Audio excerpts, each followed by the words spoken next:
शरद पवार बोलतायत, पाहूयात. आणि त्याच्यामध्ये या सगळ्या प्रश्नावर त्यांची स्वच्छ निर्भीड मतं ऐकायची संधी आम्हाला लोकांना मिळत असते. ते मितभाषणी होते, पण आपल्या भूमिकेची अतिशय पक्की होती. नंतर देशाचा प्रधानमंत्री पदाची जबाबदारी त्यांच्याकडे आल्याच्या नंतर त्या 10 वर्षामध्ये देशाच्या विशेषतः अर्थव्यवस्थेला एक दिशा द्यायचं काम त्यांनी केलं. इतका संकटाचा तो काळ होता की देशाची आर्थिक अवस्था ही अतिशय अस्वस्थ होती. ती सावरायची ही प्रक्रिया नरसिंहांच्या काळामध्ये त्यांनी सुरू केली आणि स्वतः प्रधानमंत्री झाल्याच्या नंतर त्याला अधिक भरीव अशा प्रकारचे निर्णय घेऊन त्यांनी त्या संकटातून देशाला बाहेर काढलं.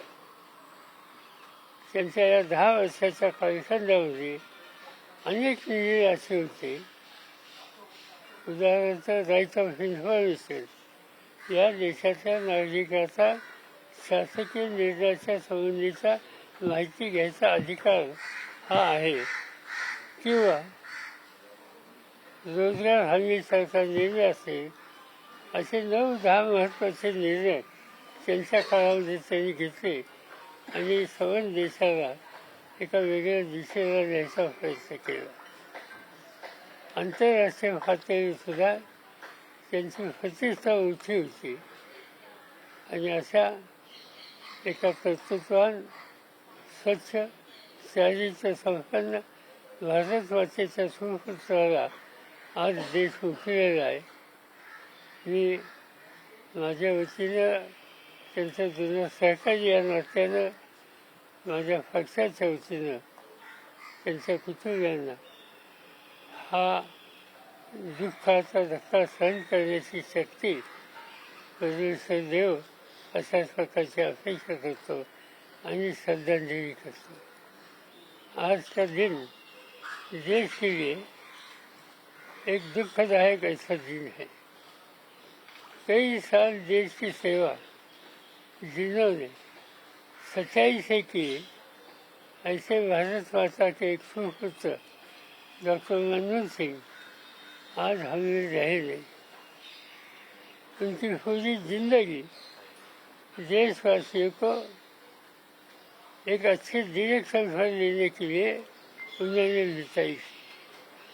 व्यक्तिगत मेरा उनका रिश्ता मुंबई से था और उसी समय महाराष्ट्र के मुख्यमंत्री की जिम्मेदारी जब मेरे पास थी, तब रिजर्व बैंक के गवर्नर के नाते से मनमोहन सिंह यहाँ काम करते थे. तो कई बार मुलाकात भी होती थी. मगर नज़दीक से हम लोगों के संबंध तैयार हुए कि जब भारत सरकार में काम करने का मौका उन्हें मिला, मुझे मिला.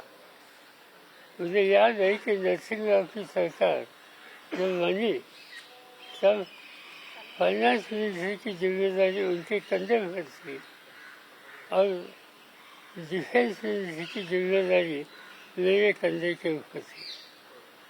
मेरे फाइनेंस मिनिस्टर की जिम्मेदारी तो ज़्यादा इम्पोर्टेंट थी, क्योंकि देश की अर्थव्यवस्था मुझे मुश्किल से गई थी. जहाँ तक देश का सोना गिरवी रखने की नौबत देशवासियों के सामने, शासन के सामने आई थी, ऐसी स्थिति से इस देश की अर्थव्यवस्था ठीक रास्ते पर ले जाने का काम मनमोहन सिंह ने बड़े मेहनती से किया.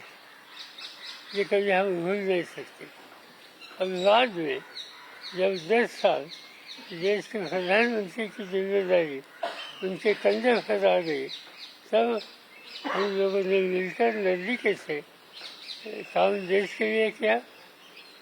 मुझे एक बात हमेशा मेरी याद में रहती है कि जब देश की खेती का कारोबार मेरे कंधे पर था, तब जो कोई नीतियाँ हम तैयार करते थे, इन सब नीतियों को पूरी तरह से प्रधानमंत्री कार्यालय से और व्यक्तिगत प्रधानमंत्री की तरफ से मुझे मिलता था। क्योंकि मनमोहन सिंह एक कोई काम अच्छी तरह से करते हैं, इसका विश्वास उनको जो मिलता था, वो पूरी ताकत से अपने साथी को सहयोग देते थे। और मेरा परम भाग्य था कि उनके साथ हमने काम किया, उनका सहयोग हमेशा मिला। और देश में और एक बात मैंने देखी कि प्रतिपक्ष के नेता ऐसे विरोधी पक्ष के नेता की जिम्मेदारी राज्यसभा की जब उनके पास थी, तब अपोजिशन का लीडर कैसे काम कर सकता है, ये उन्होंने पूरे देशवासियों को दिखाया। आज मनमोहन सिंह हम लोगों में रह नहीं, जिसकी सेवा करने वाला भारत माता का एक सुपुत्र आज हमें रहा नहीं। आज ये देश के लिए बहुत बड़ी सोच है। मैं मेरे पार्टी की तरफ से व्यक्तिगत रूप से उनके परिवार को जो संकट आया, इससे सामना करने के लिए एक शक्ति मिले, ताकत मिलेगी, ऐसा विश्वास करता हूँ। श्रद्धांजलि अर्पित करता हूँ। इजाजत है। Thank you sir.